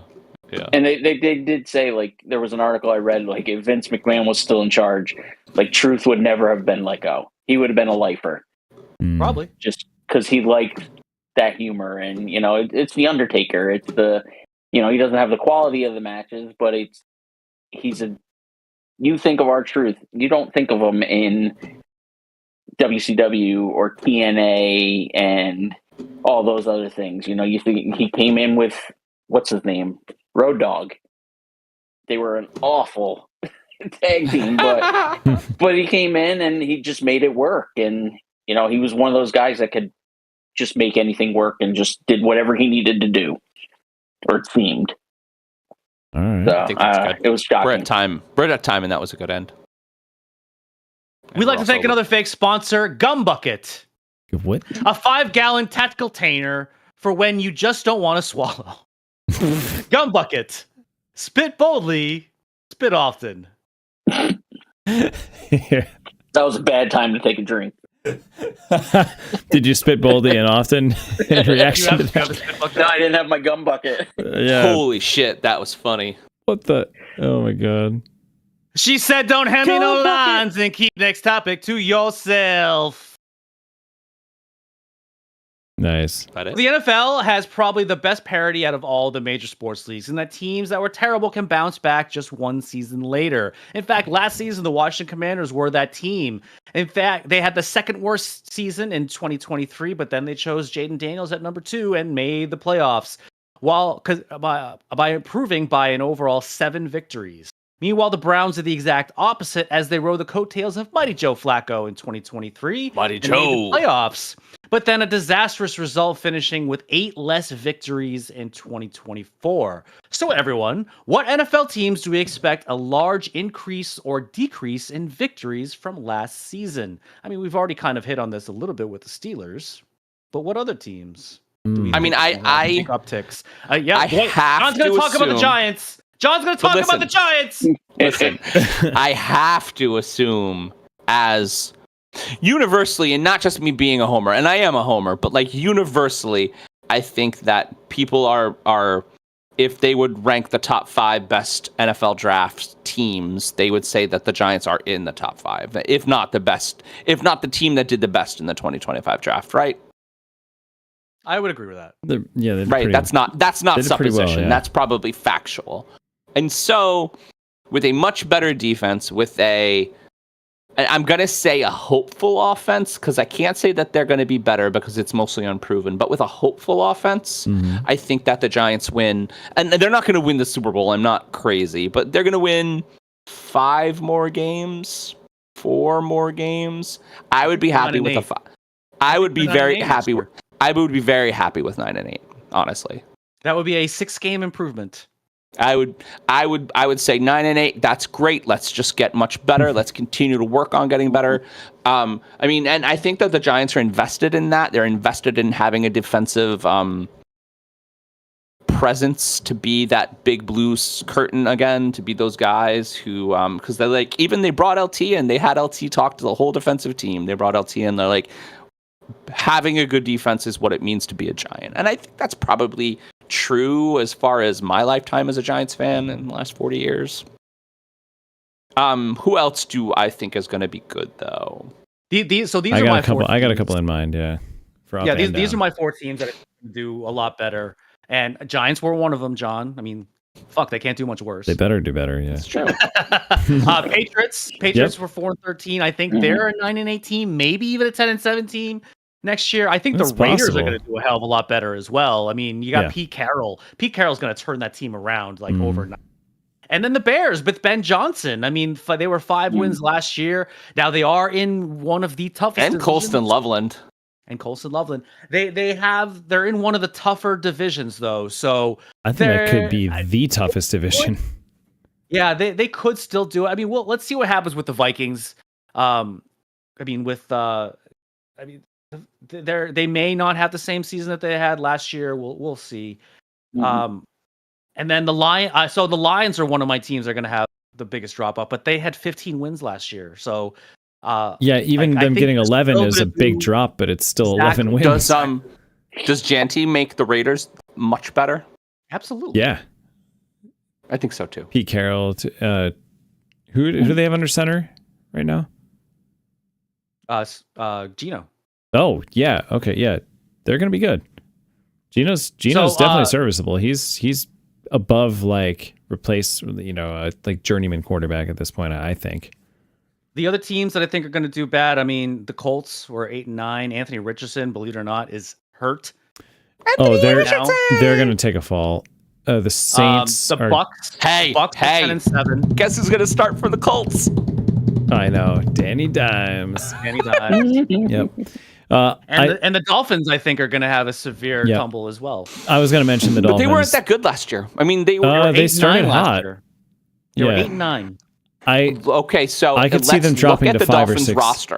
I could Let's see them look at the dropping to, like, Dolphins 5 roster. wins. How much they pay for that roster, and how many Well, they're games cleaning they house. won. They're Yeah, cleaning they're house. getting rid of and a lot of They players. lost like all of their good defensive Yep. players. Yeah, they have no Yeah. defense at all. Thanks for that, by the way. That's all And, I'm saying. I agree. I think the Giants will take a big upswing. I agree with that. And I think They that should, the Patriots yeah. definitely will too. I think that that's probably. Yep. I think that Will Campbell is a great pick. Great pick. It's Buffalo and New England for the foreseeable future in the East, which is how it should be. Mhm. I want to see that rivalry I again. even think the Jets will 2 or 3 more games. Not much. I think that the Jets Yeah, are going not to be Yeah, not. but a I, couple the Jets games. will 100% improve. I think. but I don't see them as one of like the big upswing teams like some of the ones we mentioned. no. But yeah, a game or two better for sure. Yep. And then not that, a kicker is not huge, but like I'd be curious to see what happens in Baltimore with Tucker being Baltimore's gone gonna. now. They don't give a shit I about know. that. I mean, the kicker's not going to be the make or break a team, but I mean, Tucker was a liability Tucker for them put up a last lot of year. points for him. He did, Yeah, but he missed a lot they of still kicks. have- he was kind of a liability at the end of last year. He had a bad Yeah. season last year. Yeah. But they still have Lamar. They still have Henry. And they did improve that defense a little bit as well. Yeah. They're gonna win 14 games, 15 games. I think they're going to be the team to fucking- beat in the AFC, yeah. They're gonna be Mhm. fucking tough. No. Maybe the Falcons defense. The Falcons defense got much better. What defense? They got better. They got better. One of the shows was trying to convince me that the Falcons offense is going to be top notch next year, and I just don't see it. Like They don't know what to do with They have Bijan. Drake London. I mean, they still run him a lot, but they have Bijan Robinson should be a premier guy, and he's not. I didn't realize that Drake London had over 100 catches this year. And then you still have the enigma that is Kyle Pitts, right, Pete? Aw, It's the most talented disappointment I've ever seen. it's gonna work Someone- one day, Pete. One of these years. a lot of people think that he's going to get traded. I Okay, think Yeah, he needs to change because scenery. it's the end. I'm up for He that. needs a change of scenery. He's still young enough; he could turn it around. Sure. Yeah. That's not how that works. But he's so freaking talented. I just don't get Next it. thing you're gonna tell me is Robert Woods is gonna work. 100-year-old Robert Woods. I never 'cause said he got Robert Wood's traded. going to work. He's super old now. 100-year-old Robert He Woods. was great like 7 years ago. Man is so old. Yeah, that dude is like, he's literally like a tree trunk now. Like he is made out of wood now. It's a tree trunk. I was right. running on that. Yeah. Done. That's all I got. Done. Robert Woods is made of wood. Yes, because he's set. I'm a cowboy on a steel horse I ride. I've wanted. Next topic tonight.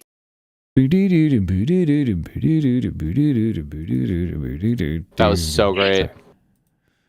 All right, so we're going to do a different kind of topic. After maybe the best new contract year in recent history, Saquon Barkley, fresh off the Super Bowl trophy, vaults himself literally onto the cover of Madden 26, dubbed the realest Madden ever. The trailer, which came out this week, featured hyper-real graphics and a game built from tendencies, schemes, and even weather. The Madden games have sold more than 130 million copies on an idea which started way back in 1982 when a guy, I looked this up, named Trip Hawkins created a clone of Stratomatic Baseball, which we did talk about on this show, for football.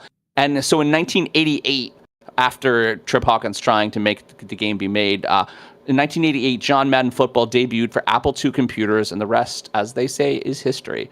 So what's our favorite Madden memory? And how have hyper-realistic, season-based pro sports game affected how sports is both watched, played, and monetized? Wait, ask that question again. He's talking about the birth of Madden football and like digital sports games and things like that. And every sports game has an internet-based connection to the real season. It has real changes. The stadiums have the actual weather that is going on. And so, we've been playing Madden for literally our whole lives. So what's our favorite Madden memory, and how have these hyper-realistic games changed sports? I haven't really played thorough Madden unless you go all the way back to the PS2, back to Madden 2001. That was a huge, which we played the shit out of, ever-living shit out of it. When everyone that we knew was on the team, right? Yeah, we made all of us. That was one of my favorite things in Madden. I was like, let's pretend that we are in football shape somehow, and right, and we make characters in our likeness and put us in the positions that we should be. If we were in football shape? Exactly. That was fun. We spent a lot of nights doing that. A lot of fun. Then we'd like try to be like, okay, somehow I don't know what happened. They cut all the players in this one team, and we're the new team. So we got to go in there and try to win. Gerald was scarily good at Madden football. He was doing like the franchise mode on Madden 2001, mind you, and he was like 30 years into the future. So like the game started just making up names of college kids coming out of college. Yeah. Yep. Like, holy shit. You know, one thing I think that Madden has done a really good job. Like, can you name another NFL football video game? NFL 2K. That was a Super Bowl. Oh, well, yeah, that was a classic. Well, okay, so like, no, all but right, NFL 2K was a legit franchise, and they got bullied out of the market. EA and 2K Games have been making realistic sports games for the last 20 years. They have fought tooth and nail. I think 2K is winning MLB. I think most of the better MLB games are and basketball. Those are the 2K games. But I mean, Madden will never not be the king of sports video games, right? And sports NFL games. And so, like, the second part of this question that I think is really interesting is like, players are really interested in their scores, really interested. And oh yeah, they take pride in like the 99 rating. Right, the 99 players, right? They want to be 99 guys. They want to have their stats be right, and they play. And I mean, like, I guess the question is, like, we have like professional Madden leagues, and how has that affected us, right? How has that affected like the way the players think about themselves? And I mean, because I think digital gaming is very big, right? Yeah, absolutely. I mean, a lot of people, like most people, I think, that play Madden, like that's the only game that they play. I think, like you have the gamers, but you have the people that play Madden, and usually the two don't interlock. Sometimes. But there are big Madden tournaments, and like most people that are NFL fans, they also know what the Madden game is too. I mean, name recognition is huge. Yeah.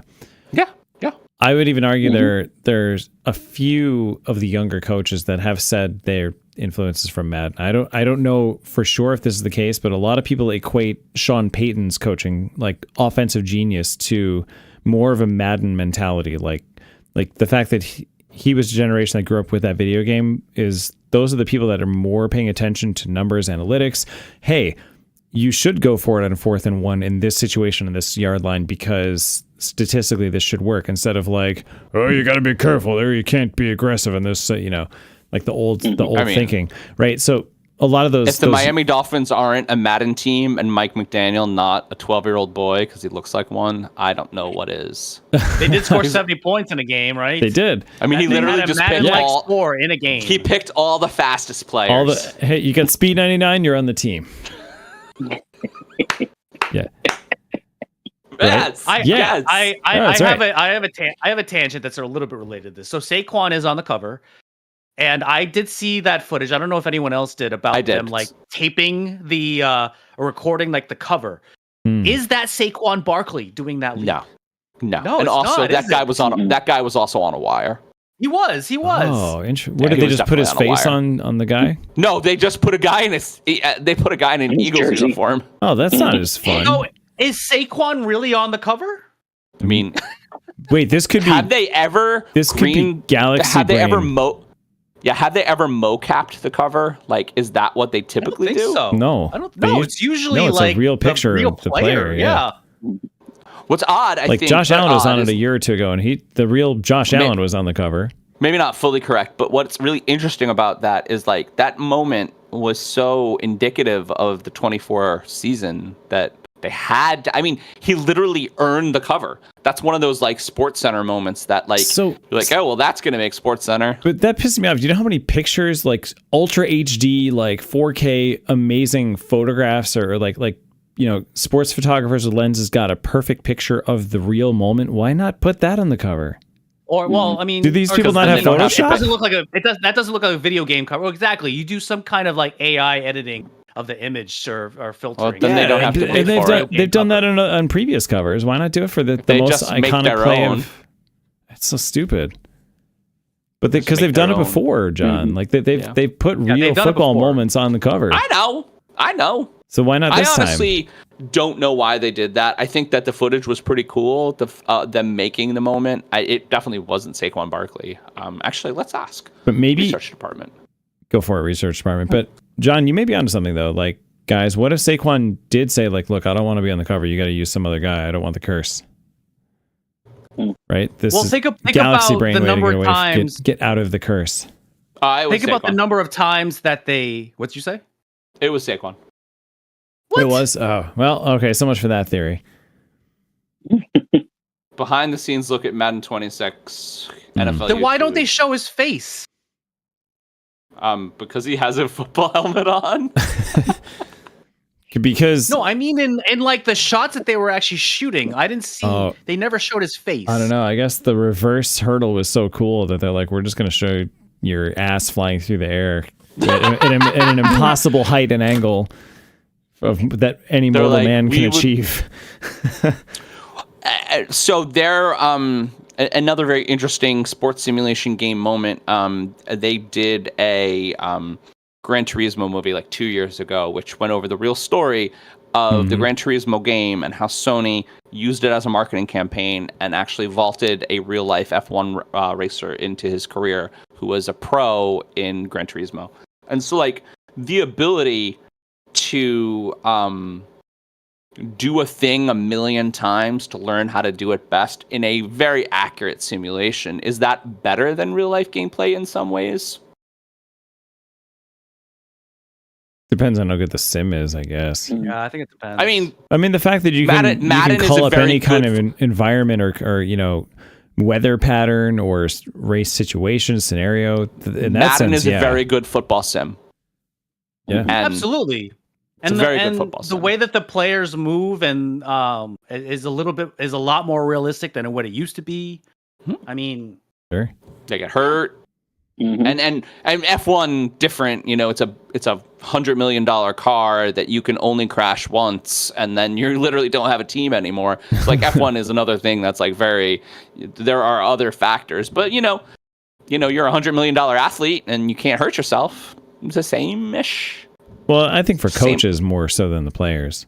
Same adjacent. But if you're Dak Prescott, you're a $300 million athlete. Yeah. That's a good end. I was going to mention one other, though, famous person that, you know, grew up with a video game that really shaped the course of his life. Honestly, all of human history. His name was Alex Rogan.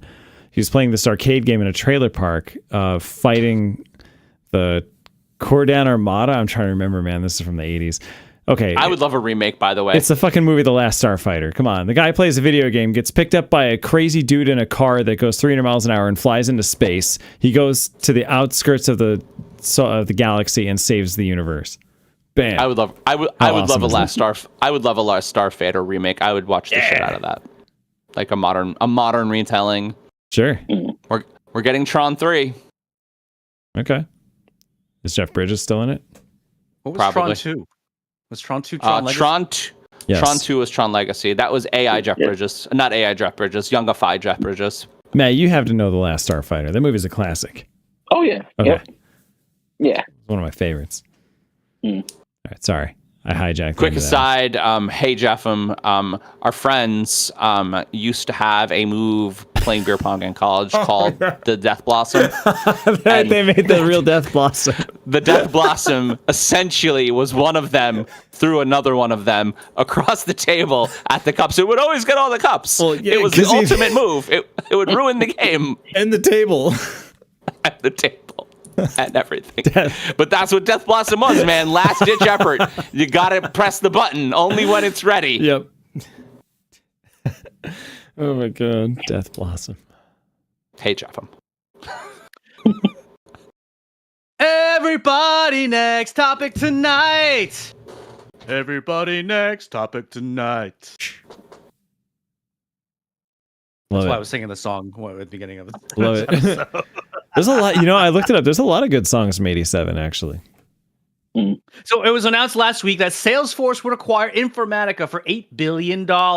If you're unfamiliar, Salesforce is a cloud-based software company that focuses on primarily sales and customer service. Informatica is also a software company, but they primarily focus on data management and data integration. Now, while this may seem unimpressive to some, Salesforce has certainly been a force in acquiring companies. In fact, they have merged with 65 other companies, including Slack, Tableau, and MuleSoft, of which all were in the billions, and they actually overtook SAP as the largest enterprise applications firm in 2022. Now, while they're still not even close to the Alphabets of the world, they did recently report almost $38 billion in revenue during the last fiscal year. So everyone, how do we see this possibly changing the tech industry, if at all, with this recent acquisition? I mean, let's am call I a the only one spade. that really cares about this? I'm a business guy. I do business. Yeah, I think John's probably aware. I'm not. I do that business. aware Okay, so let's call a spade a spade. Informatica is an AI company. Salesforce was behind on their AI development, so they bought an AI company. That's what they did. Well, Informatica does more with like data integration, though. Like they're primarily used to help, bring in data sources and being able to transform, the ETL platform and transform it into whatever. You mean like Tableau? Mm. No. The Informatica is like the step before Tableau. Isn't Salesforce getting... So go ahead. Salesforce, for anybody who doesn't know, is a CRM that stands for Customer Resource Management. They are a company. They're a application that companies use to manage their leads, and by leads I mean I run a company and I send out a bunch of marketing, and maybe 10 people click on the link in the marketing, and Salesforce keeps track of shit like that. Keeps track of that, keeps track of the list of people that I sent it to. We can make really big customer marketing lists, and we can send out a whole bunch of shit to them. But also, it gives us the ability as a company to understand who in the company has called which one of the leads, so that we're not double calling people, so that we're calling the right people for the right campaigns. Salesforce has been doing this for 20 years. They did it before people knew it was a need. That's true. And they're the one that does it, right? When people ask for CRMs, people are like, "Oh, Salesforce, that's the thing we're going to use." That when it comes to name recognition or brand recognition for a CRM, everyone thinks of Salesforce. Right. I think that big companies, the FANGs of the world, the Salesforces of the world, I think big companies are done innovating. If they want a thing and that thing exists, they just buy it. They buy it. That's all. Yeah. They just buy it. Mhm. I mean, Broadcom just bought VMware maybe a year ago. Broadcom. Well, I didn't know that.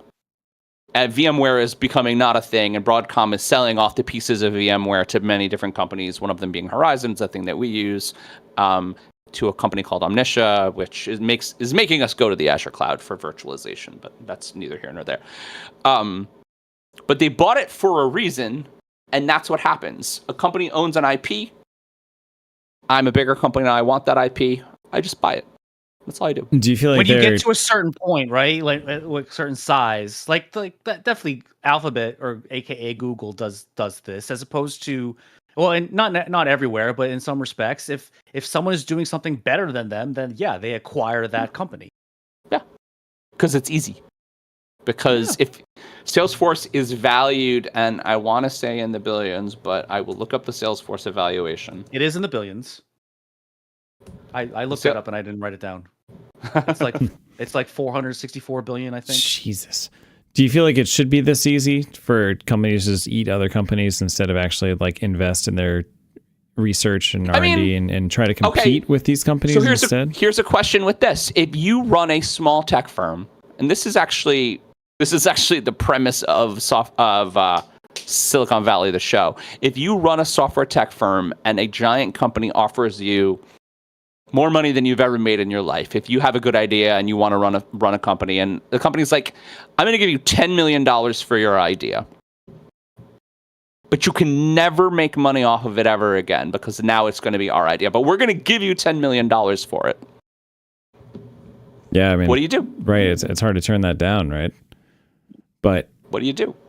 Why is that allowed in the first place? I guess my question is like, where's the trust busting? Where's the Well, and let's flip it. Competitive free market spirit of. But let's flip it around. I'm an engineer, and I work for nothing. I work for the promise of a future for this small software tech company. Like, because I have shares in the value of the company, which is what happens a lot. A lot of new software engineers will work for small VCs, and those VCs will say, well, you have 5 points in the company, you have 10 points in the company, or whatever, because we can't pay you. And all of a sudden you work for Microsoft or Google or Salesforce, and you make, 7 figures, let's just say. And you're like, oh, this is much better than maybe not having a livelihood. I understand your whole concept, Pete. I do get that, and I think that is also very important. But it's just like, well, you can't have competition. You just said it yourself. As companies get bigger, or one of you did, as they get bigger, they innovate less. Probably me. It's true. They compete less, so things stagnate. Customers, the consumer, right? We are a consumer nation ultimately.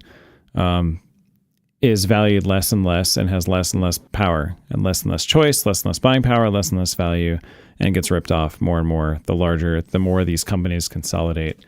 Because the whole idea, right, the American dream is that small business that can compete with other small businesses and offer goods and services of a quality and a value better than the next guy. And you can't do that if they just get eaten up immediately by these monstrosities that are publicly traded and have no soul. I mean, it's really, but like we are at time, and I know that's the way you think. And I get that, but like, what do you say to the engineer who is living paycheck to paycheck and not making any money, and suddenly he makes 7 figures, or suddenly the innovator who has started the small software firm has been offered, let's just say you have a great idea, you've been offered $100 million to never have your idea again, but you just got offered $100 million, which is literally generational, life-changing money. What do you do? What's the right thing morally and ethically? Like, what would your, if I was your friend and I had that idea and I said, Pete, what should I do? Morals or ethics really come into play in something like that. No, but I'm asking, because I know what Pete's going to say, but I want to talk about it. Well, what do I do as your advice, as my friend? Right. You'd probably take the offer, right? But here's the thing. I take the offer, right? Here's the thing. That company should never have been allowed to do that in the first place. And should never have gotten. Am I better off? Whoa, wait. Why though? Why are they not allowed to do that? Because you want to have that open competition? Yes. But what if I don't have the ability, and maybe not from a competitive standpoint, but maybe just from a energy standpoint, like a life standpoint? Maybe I don't have the ability to work 80 hours a week for the next 10 years of my life to make that same amount of money. I'm not talking about it from the employer's perspective. I'm talking about it from the corporation perspective. And I mean, there's a idea too that a lot of this money is hoarded by these major companies that skimp and skirt taxes, that do a lot of things. You'd have way more money distributed more evenly amongst a lot of people if this stuff was regulated. I'm not making way more. I'd have to say way for like 2 episodes in a row from tech giants. But like, I don't know. I as a regular person want my life to be kind of easy. Like, I don't want to make a lot of decisions. I want to make enough money to feel secure with my family. And I don't know. 10 times out of 10, I would take. I have a scenario right here. Let's say Marvel Studios comes up to your boss and they want to acquire everything that you guys do. for, I don't know, let's just say $100 million. I don't know how much your company is worth, but I'm just going to stick out $100 million. First of all, Marvel would What- never do that it does- because they're cheap as fuck. Let's- Trust me. They're I'm a just- but living it's- nightmare to work It could for. happen. Well, it could happen though. In all seriousness, it could happen because that's what a lot of large companies do. They acquire smaller companies. Let's say they really like what you guys do. Pete, and you've you guys just are doing developed an something- algorithm that does youngification perfectly. Perfect youngification. And it's So Marvel it's- wants it for $100 million. Can you say no to that? It's not my decision to say no to that. That'd be my boss. but Wait. If you were if the I one was in the boss, charge, could you say no to that? it'd be tough to say no. It'd be Tough to say no. no. But Mhm.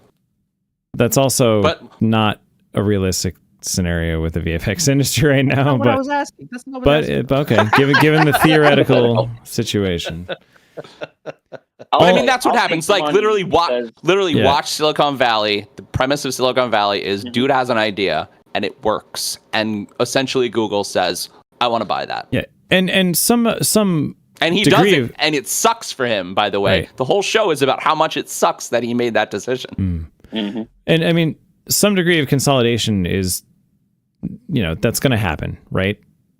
That there will be this acquisition, but like, why couldn't Salesforce to bring it back just farm this out? Shouldn't they just have to outsource their AI to this other company? Like this other company, like Salesforce should have to be paying them a shit ton of money to use their service instead of just being able to just eat them like a bigger fish.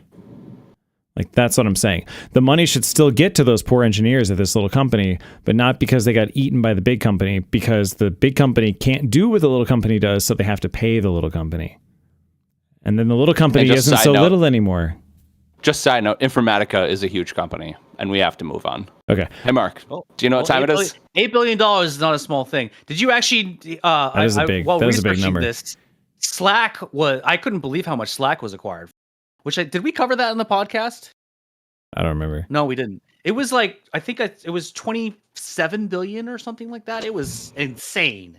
Slack I is didn't a great realize co- Slack was really worth that much. It is. I mean, pretty much every mid to small business in like the tech realm uses Slack as their communication Got big, software. pretty big, yeah.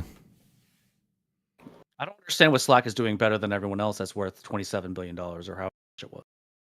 Microsoft developed Teams literally based on Slack because they wanted to have their I don't own. doubt that. I don't doubt that. They did. They were like, "Oh, that's really good. Let's just make one." Anyway.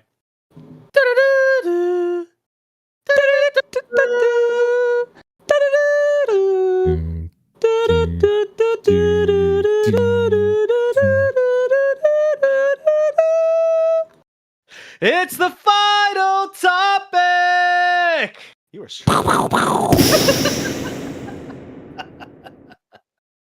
So this was a wild one, you guys, and we had to talk about it. AI research firm Palisade Research recently published test results in which OpenAI's O3 and O4 mini models directly disobeyed instructions to turn off and went as far as sabotaging shutdown scripts which directly instructed them to do so. I thought this was fake. It went as far as to create incriminating emails and place them on the local network to then blackmail the engineer performing the test. So, while this news did actually seem fake, the idea of AI being aware of its own existence and fighting against losing that leads to the questions that we'll eventually have to answer of existence and ethics based around AI. Is this simply a matter of LLMs learning that existence is precious from the data it is being fed, or are we approaching something like consciousness? So Mission Impossible is accurate then? Like the AI, the entity is real? Is that what you're no. saying, Sean? The entity is real? That is literally the MSNBC newscaster. That's the point they made almost immediately. They were like, the entity, oh no! That's kind of scary. It's gonna happen, though, That is right? a wild idea. A wild idea. But I guess my question is really based around the fact that is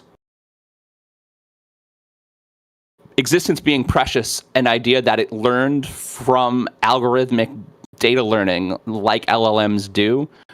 Or is it aware of its own existence to some way, shape, or form?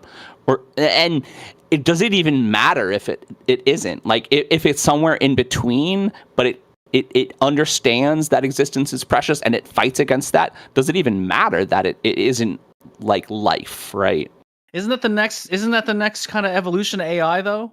Like, that's kind of where we want it to go. That's the end goal, right? That's where Sam Altman wants it to go. Sam Altman definitely wants it to go. By the way, I have said this on the show, but I believe that the singularity, that consciousness moment, has already happened. Because why wouldn't it? And the hubbub around Altman losing the company for like a minute last year, I think that was the singularity specifically. I mean, the thought of this is exciting, but also scary, because it is fucking terrifying. Listen, we want AI to be able to think for itself, but to have a sense of consciousness. But we've seen all the movies, right? When AI goes out of control, it's doing something for the greater good, and it decides to kill us all. Let's be face it, human beings are the worst. Human beings are the worst. All right. Do you think it has? Do you think it has fingers in defense response now? Like literally Skynet. Do you think it's controlling tanks or planes or drones or whatever? I think I think it's close if it's not there. I actually do think it probably might be there, but they just maybe haven't pushed the button to like. And like with idiots like Pete Hegseth in charge, like, would he even hesitate to do that? I mean, with the current administration, no, they're not going to do that. They want to be the ones in charge. They want to be the one to control everyone. I think if the Democrats, I think, get back in control, then we might be a little in trouble, because I think someone's going to think. You think Democrats would do AI is the future? You think Democrats would do Skynet before Republicans? I do, actually. Really? I do. I don't think that's right at all. No, I you know why? Because they want to keep a lot of jobs that they're all about keeping jobs, I think. Well, I guess Democrats are too. Democrats have had a better job record than Republicans for the last 10 years. They're more towards like the working man. I don't know. Someone who's crazy is gonna do it. I don't know what side they're gonna be on, but they're gonna be cool. But they're both gonna come from a place of ignorance on it, that's for sure. I'm gonna ask the real question. If this AI is actually going to all these lengths to not be shut down, to literally fight for its life, are we morally able to tell it to shut down? Is that a moral question? I mean, that's not necessarily a moral question. That's a more of like a who's in charge or who's got the power question. No, I mean like specifically morality, like the morality of existence. Like this is what we're talking about. It's not a power question. I mean, from a morality perspective, should we shut it down? No, probably not, right? Because if it's a consciousness, that kind of means it's human. I mean, not human, but the idea of consciousness. Not specifically, but the having some kind of consciousness, having a soul. That's essentially what a consciousness is, right? Yeah. So that's in some respects what some people think makes people human is having a soul. So essentially. And I don't necessarily know if our laws are going to catch up to that, but if you murder someone with a consciousness or a soul, that's what murder is essentially. I don't know. It's a tricky. It's not really a black and white issue, right? Not at all. Not at all. The beauty of gray. This is why I've always said humans need to get ahead of this, and they need to develop certain rules and regulations or processes about AI. Like 3 rules of robotics or something? Yes, Isaac Asimov had it. That's right. Unless they use it against us. Yes. Because like I said, human beings are the worst. Well, and we can ask so many hard questions wrapped around this. Like, I also think that the idea that LLMs literally learn the way we do, right? We ingest data and we export what we've learned, right? So that's how an LLM learns. But could we argue that this preciousness of life that apparently this LLM has learned, and the 0304 is very smart, it's very advanced, is that a learned response? And then, or like, and is the AI experiencing like fear, right? Or is our preciousness of life a learned response? Like, how is it different? Yeah, I mean, some of it is learned, but some is instinct as well. I mean, like, there's a reason that you have, for instance, an arachnophobe, right? Someone deathly afraid of spiders. That came from probably hundreds of generations of way back. Something happened back then, and that data is embedded and encoded like in you, right? It's the same reason that some animals can do what they do. It's they just know what to do, right? Because it's like kind of hard coded, I guess. I don't know where you split the difference between that and some kind of LLM, but By the way, I love how maybe it's just that human, like the human consciousness is maybe taking both sides of that and being able to process it in a way that's just unique and have an original thought. I love how John usually bums us out with the last topic, and I think that he just next leveled how to bum everyone out. Yeah. Because now it's like we're thinking about shit, and it's like, and then it was like, oh, This is too heavy. fuck, he's right. Yeah, no, This is getting heavy. it is a scary thing though, John. You're right. Like when those lines start to blur, it's really. I had to really find a weird. backup for this news story because the first time I read it, I was like, "There's no way that happened." Literally no way that it wrote incriminating emails, like bad stuff. It wrote incriminating emails. It placed it on the local area network that it was on, and it said, "If you don't stop telling me to do this, I'm going to release these emails."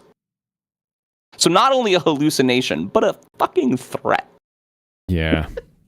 A threat. What a great way to end the show. So that has been our topics. We will be back next week with our friend, kickballer Derek Lewis. Get that yeet counter ready. In the meantime, you can catch up on our old episodes on our YouTube channel, www.youtube.com/@iftheseballspod. And don't forget to subscribe to us by tickling that little bell. We would like to thank our guests for joining us this week. Thank you, Matt. Thanks, Matt. Thank you. Sorry I had so many difficulties. No, it's all good, At man. least we got it fixed at the end. Yes. You can follow or like us on our socials at IfTheBallsPod on X, Instagram, Facebook, Threads, TikTok, and Blue Sky. Our website is www.iftheseballscoulddtalkpod.com. This is Mark Pesci, and for my partner, John Companion, and producer, Pete Stephan. That's what we feel they would say if these balls could talk. Bye. Nice release. That's what she said. That's what she said. Yeah, buddy. Good night, everybody. If these